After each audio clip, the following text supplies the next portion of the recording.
প্ৰধানমন্ত্ৰী আৱাস যোজনা চৰকাৰী বিপিএল ঘৰৰ আৰু এটা নিউ আপডেট লৈ আহি আছোঁ। সেইটো আপডেট হ'ল, যদি আপোনালোকৰ চৰকাৰী ঘৰ লিষ্টত নাম আহিছে আৰু আপোনালোকে এতিয়াও চৰকাৰী ঘৰৰ পইচা লাভ কৰা নাই, তেনেহ'লে আপোনালোকে আজিকে চেক কৰিব যে আপোনালোকৰ FTO-টো জেনেৰেট হৈছে নে হোৱা নাই।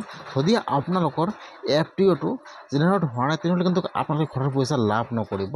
আৰু যদি আপোনালোকৰ FTO নম্বৰটো জেনেৰেট হৈছে, তেনেহ'লে কিন্তু আপোনালোকে ঘৰৰ পইচাটো লাভ কৰিব।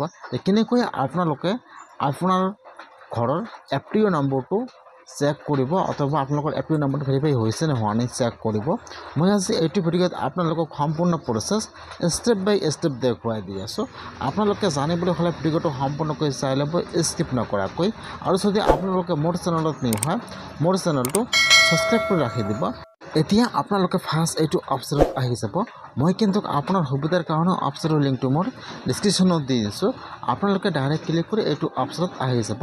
তাৰপিছত ইয়াত চাব, ফাৰ্ষ্ট চাব দি আছে এবাউট, 2 নম্বৰত চাব দি আছে আৱাস শ্বপ। এতিয়া আপোনালোকে আৱাস শ্বপৰ ওপৰত এবাৰ ক্লিক কৰিব। এতিয়া এইটো পেজ অ'পেন হৈ যাব এনেকুৱাকৈ। তাৰপিছত আপোনালোকে এতিয়া ৰিপৰ্টৰ ওপৰত ক্লিক কৰিব।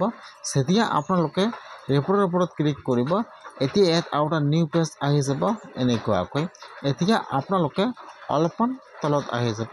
তাৰপিছত ইয়াত চাব, ইয়াত যিটো F নম্বৰ অপশ্যন দিয়া আছে EFMS ৰিপৰ্ট, ইয়াত যিটো এপৰ 4 নম্বৰ অপশ্যন দিয়া আছে FTO ট্ৰানজেকশ্যন চামাৰি। এতিয়া আপোনালোকে এপৰ 4 নম্বৰ অপশ্যনৰ ওপৰত ক্লিক কৰিব। FTO ট্ৰানজেকশ্যন চামাৰি ইয়াত চাব দিয়া আছে এপৰ 4 নম্বৰ অপশ্যনৰ ওপৰত ক্লিক কৰিব। এতিয়া এইটো পেজ আহি যাব এনেকুৱাকৈ। ইয়াত চাব দি আছে অল ষ্টেট। এতিয়া আপোনালোকে ইয়াত যিটো আপোনাৰ ষ্টেট নাম হয় সেইটো চাই চিলেক্ট কৰি লৈ ল'ব। তাৰপিছত ইয়াত আহি যাব আপোনাৰ ডিষ্ট্ৰিক্টৰ নাম। ইয়াত যিটো আপোনাৰ ডিষ্ট্ৰিক্টৰ নাম হয় আপোনালোকে ইয়াত চিলেক্ট কৰি লৈ ল'ব। তাৰপিছত ইয়াত আপোনাৰ ব্লকৰ নামটো চিলেক্ট কৰি লৈ ল'ব। তাৰপিছত ইয়াত আহি যাব এতিয়া আপোনালোকে ষ্টেটৰ ওপৰত ক্লিক কৰিব।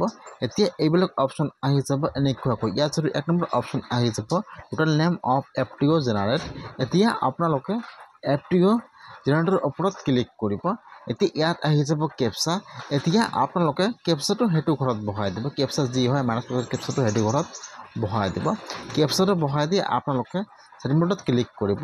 যেতিয়া আপোনালোকে চাবমিটত ক্লিক কৰিব, এতিয়া এইটো পেজ অ'পেন হৈ যাব এনেকুৱাকৈ। ফাৰ্ষ্ট আহি যাব ডিষ্ট্ৰিক্টৰ নাম, তাৰপিছত ইয়াত আহি যাব ব্লকৰ নাম, এইবোৰত আহি যাব আপোনাৰ FTO নম্বৰ।